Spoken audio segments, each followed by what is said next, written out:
Something profound is happening. It's a shift, a rebalancing of intellectual might. We see the headlines, China's economic growth, its technological leaps, but beneath these visible markers, something deeper is at play. It's a story about human potential. It's a story about effort. And it's a story that challenges long-held assumptions in the West. We often look for innate genius. We celebrate the prodigy, the one who seems to grasp complex ideas with effortless grace. But what if that's not the whole story? What if the real engine of advancement is something far more deliberate, something cultivated? Consider the sheer scale. Billions of minds, a civilization that has prized learning for millennia. But this isn't just about ancient history, it's about a modern resurgence, a focused national drive towards intellectual excellence. We see it in the classrooms, we see it in the research labs, we see it in the eyes of students who carry an immense weight of expectation. This isn't accidental, it's the result of a system, a culture, a mindset that views challenges not as barriers, but as opportunities for growth. A belief that dedication can and will triumph over perceived limitations. The Chinese narrative increasingly emphasizes grit over gift. This distinction is crucial. There's a phrase in Mandarin, qi ku. It translates quite literally to eat bitterness. This isn't a lament, it's a virtue. It's a cornerstone of the Chinese cultural psyche. It embodies the idea that enduring hardship, embracing discomfort, and persevering through adversity are essential for achieving success. It suggests that true strength, true character is forged in the fires of difficulty. This concept is not unique to China, but its pervasiveness and deep cultural embedding give it a powerful society-shaping force. It's taught from a young age. It's reinforced in stories, in family expectations, and in national narratives.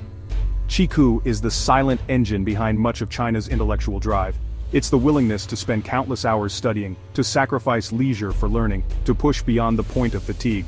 This isn't seen as a burden to be avoided, but as a necessary investment, an almost sacred duty. It's the understanding that nothing worthwhile comes easily. This philosophy contrasts sharply with Western cultures that often prioritize comfort, immediate gratification, and the avoidance of stress. While well-being is important, the Qi mindset suggests that growth often lies just beyond our comfort zone. Think of it as a form of mental conditioning. Every June, China comes to a standstill. Construction sites fall silent near examination halls. Traffic is rerouted. Police escort buses carrying students.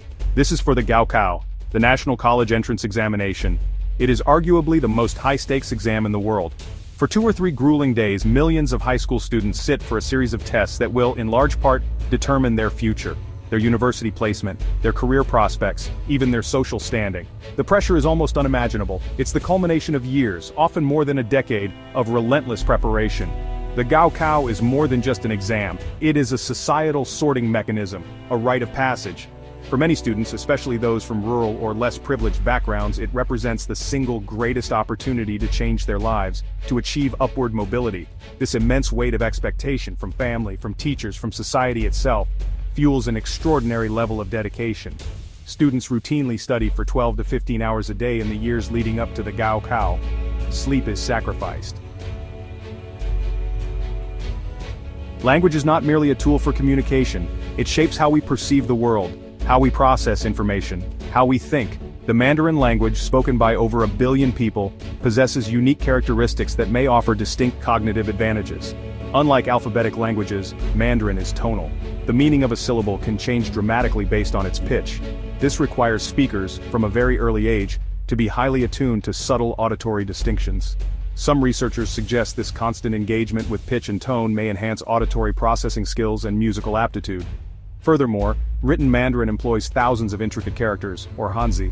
Each character represents a morpheme, a unit of meaning. Learning to read and write Mandarin involves memorizing these characters and understanding their complex interplay.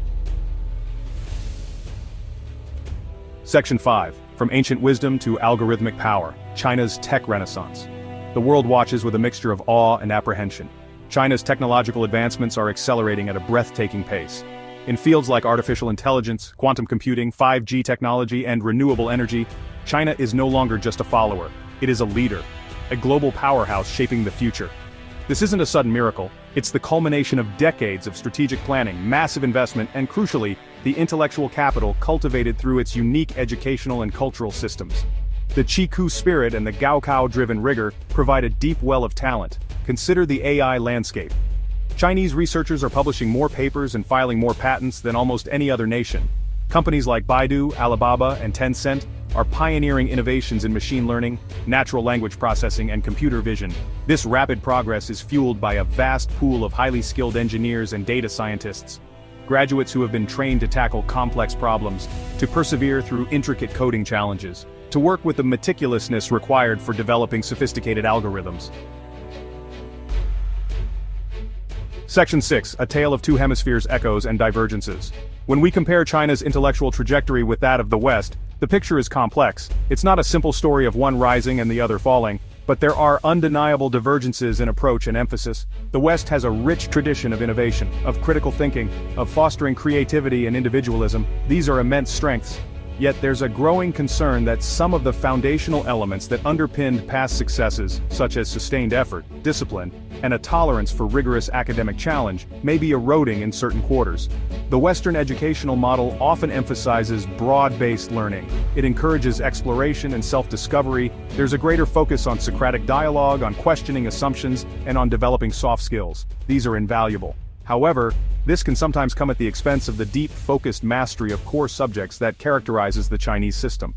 The Qi spirit, that willingness to eat bitterness in pursuit of a goal, is perhaps less culturally prominent in many Western societies that increasingly value comfort and immediate results. Section 7. Igniting Your Inner Dragon: Strategies for Cognitive Cultivation.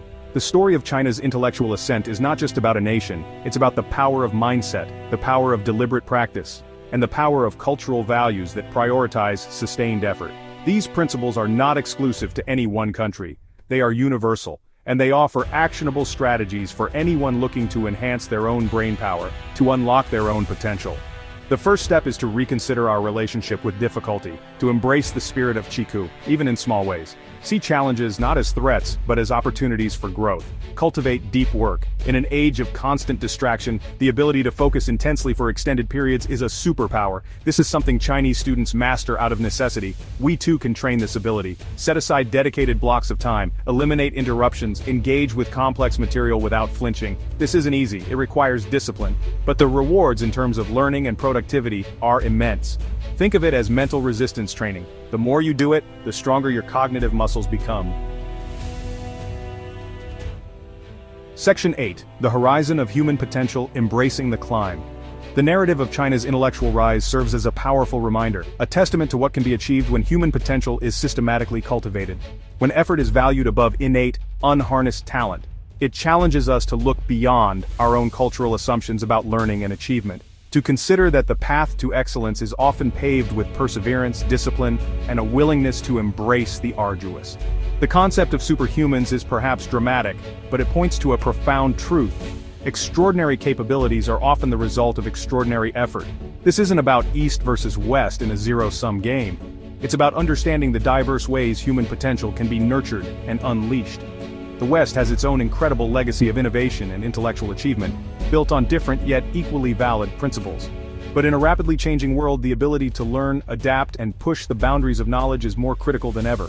The Chinese model, with its emphasis on Qi and rigorous preparation, offers valuable insights into building intellectual resilience and capacity on a massive scale. The actionable strategies are clear.